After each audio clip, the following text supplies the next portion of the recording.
ओम गुरुर्ब्रह्मा गुरुर्विष्णु गुरुर्देव महेश्वरः गुरुर्साक्षात् परं ब्रह्म तस्मै श्री गुरुवे नमः। आज की कथा में बाल कृष्ण भगवान सुखिया मालिन के गोद में आए और प्रेम से बाल कृष्ण से कहा कि माँ मुझे फल दो।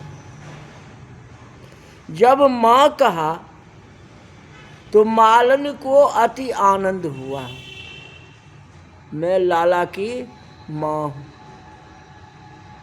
हाथ में द्राक्षा देती है, मतलब कि बेर देती है, छोटा सा फल देती है। अगर बड़ा फल हाथ में देंगे तो कोई नजर लगा देगा जिसके हाथ में फल है। इतना छोटा फल दिए जो मुट्ठी में बांध ले, इसलिए छोटा सा फल दिए कि मेरे लाला को कोई नजर नहीं लगा दे। बाल कृष्ण भगवान के हाथ में फल आए। फिर तो मालन क्या बोलती है, लाला ने बराबर सुना ही नहीं। बाल कृष्ण घर में दौड़ते हुए चले गए। बाल कृष्ण भगवान घर में जाते हैं, मालन के मन को खींच करके ले जाते हैं। मालन का मन खींच करके कृष्ण भगवान ले गए और मालन के पास मन रहा ही नहीं, वह मन के बिना ही हो गई। बाल कृष्ण ने उसका मन चुरा लिया, पागल की जैसे हो गई। उसको यही याद आता है कि कन्हैया मेरा गोद में बैठा हुआ है, बाद बाकी कुछ भी याद नहीं आता। मुझे माँ कह रहा है और मेरे गोद में बैठा हुआ है। घर जाने की इच्छा होती नहीं, मन करता है कि यही रह जाऊं। जसोदा मैया मुझे दासी बना के यहाँ रख लेती तो कितना अच्छा होता। जो हल्के से हल्का काम है वह मैं कर लेती, क्योंकि उम्र हो गई है। घर में सबका भोजन हो जाए, जो जूठा बचे सो खा लेती मैं, और इसी आंगन में पड़ी रहती। बाल कृष्ण एक बार मेरी गोद में आए,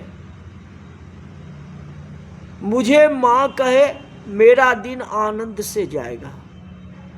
घर में रह के क्या करना, मैं कन्हैया की माँ हूँ और कन्हैया मेरा बालक है।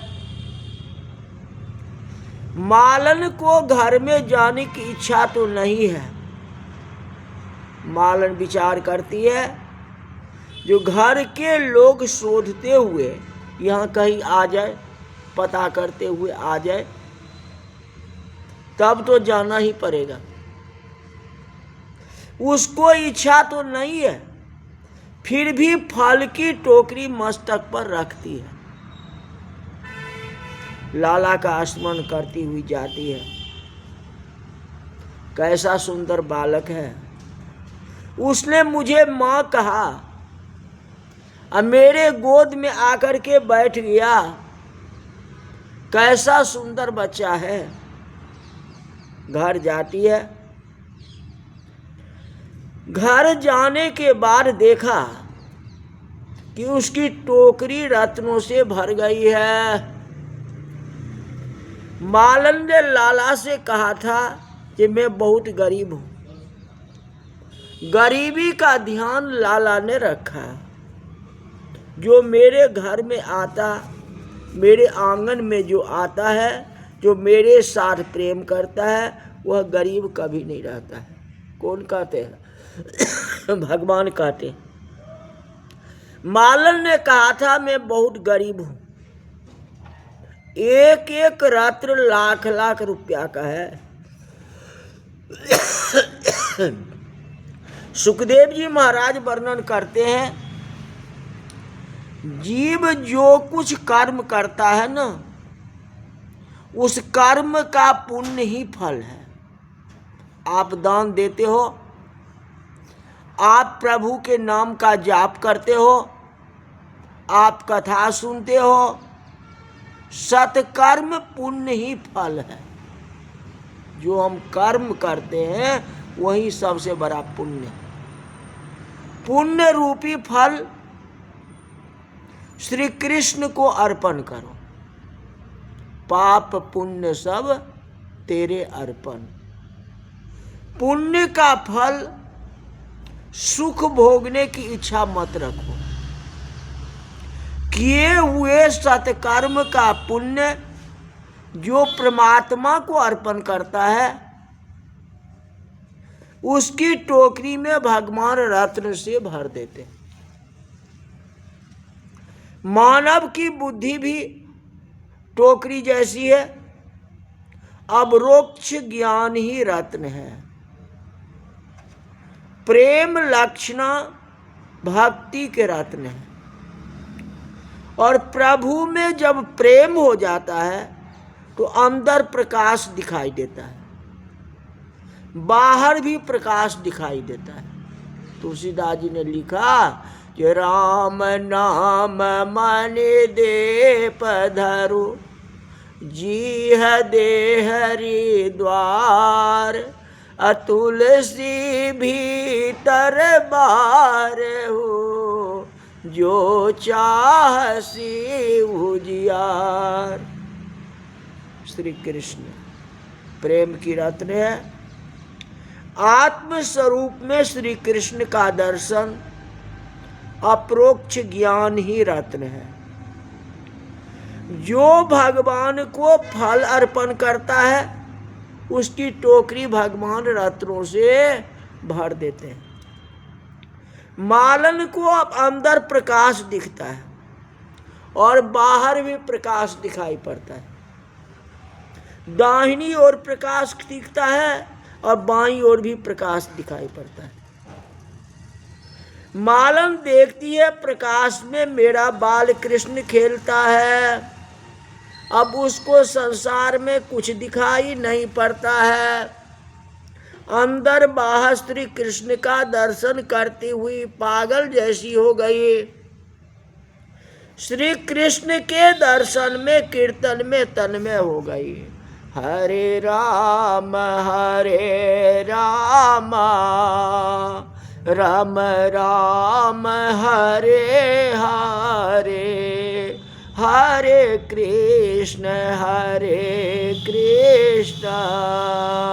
कृष्ण कृष्ण हरे हरे। लग गई मंत्र जाप। अब जो है उसकी कोई कमी नहीं है। आगे पीछे तो भगवान कृष्ण है। अब तो इससे बढ़ के क्या हो सकता हो। नाम का जाप करना प्रारंभ कर दो। कहा गया ये बतस्थान मुंचन क्वचित समय क्रोश संजात हास, अस्ते अंगस्वया हृदय दधि पयः कल्पिते आस्ते योगे, मरकान भक्षण विभजते स चेन्नाति भाण्डम भिन्नते, द्रव्यालाभे चह गृहकूपितो यात्वप क्रोश्यः तोकान्। परमात्मा श्री कृष्ण की लीला, यही श्री कृष्ण का अनुग्रह। श्री कृष्ण को कोई स्वार्थ नहीं है। आनंद स्वरूप श्री कृष्ण को कोई सुख भोगने की इच्छा है ही नहीं। श्री गंगा मैया को कभी प्यास लगती ही नहीं। सूर्य नारायण के घर में दीपक की जरूरत नहीं होती। यहाँ सूर्य नारायण है, जहाँ सूर्य नारायण है वहां अंधेरा नहीं आ सकता। आनंद स्वरूप भगवान को कोई भी स्वार्थ नहीं है। भगवान जो कुछ करते हैं जीव का कल्याण करने के लिए करते हैं। यह जीव ईश्वर का है और ईश्वर का होने पर भी जीव अपने स्वरूप को भूल जाता है। जीव ऐसा समझता है मैं स्त्री का हूं या मैं पुरुष का हूं। जीव किसी स्त्री का नहीं है, जीव किसी पुरुष का नहीं है। जीव तो ईश्वर का अंश है। ईश्वर अंश जीव अभिनाशी, अचेतन अमल सहज सुख राशि। जन्म से कोई पति नहीं है, जन्म से कोई पत्नी भी नहीं है, मरने के बाद कोई पति नहीं है न कोई पत्नी है। जन्म से जीव ईश्वर का है और मरने के बाद भी जीव ईश्वर का ही है। तो बीच में ये नाता क्या जोड़ते हो? जन्म से पहले आप परमात्मा के थे और मृत्यु के बाद भी परमात्मा के हो गए। जन्म से पहले आपका कोई रिश्ता था, ये पत्नी है या पति है या कोई संबंध है। अब मृत्यु के बाद कोई रिश्ता रहा है आपको? कुछ भी नहीं रहा। रिश्ता किसके साथ हुआ? वो परमात्मा का। जो रिश्ता कभी टूटे नहीं, रिश्ता तो उसको माना गया। वह रिश्ता तो भगवान की है, परमात्मा की है। आप जिस परिवार में रहते हो, परिवार का जो रहन सहन है उसी के अनुसार आप चलते हो। आप गरीब परिवार में हो तो गरीब जैसे रहते हो, मजदूर परिवार में है तो मजदूर जैसे रहते हो। अब बड़े रिहायशी इलाका बड़े हैं, अमीर है तो वैसे रहते हो, अमीर जैसे रहते हो। तो उसी तरह तो परमात्मा है। परमात्मा ने मुझे भेजा है तो अपना घर तो परमात्मा का ही है। तो परमात्मा के घर से आया हूं, अब परमात्मा के घर जाना है। आप किसी रिश्तेदार के पास जाते हो, नहीं घर पर बहुत काम है, नहीं रुक सकता। कहते रात भर तो रुक लो, तो कहते नहीं घर पर रहना है। घर पर बहुत सारी संपत्ति है, उसका भी रक्षा करना है और घर सुनना हो जाएगा कहीं किनसाइट है कि नहीं। तो ये संसार का ये घर है, ये संसार का रिश्ता है। तो उसी तरह तो आप मानो न, कोई आपको कहे जे कुछ दिन और रह जाओ, कहे नहीं नहीं जितना जल्दी है उतना जाना है। कहाँ? अपना घर जाना है। अपना घर कौन है? तो परमात्मा के घर है।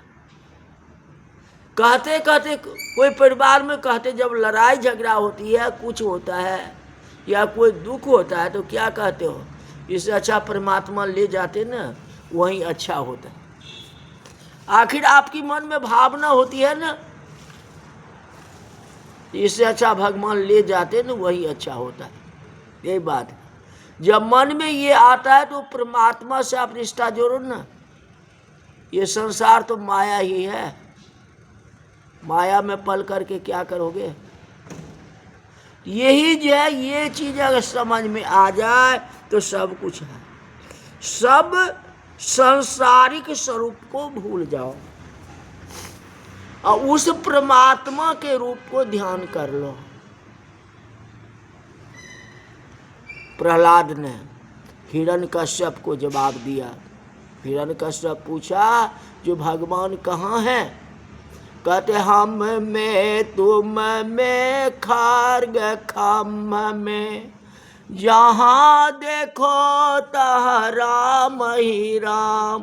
कहते जहाँ देखो तहाँ राम ही है। तुम्हारा खड्ग ये तलवार लेकर के आए हो ना, ये तलवार में भी भगवान है, ये खंभे में भी भगवान है, सब जगह भगवान है।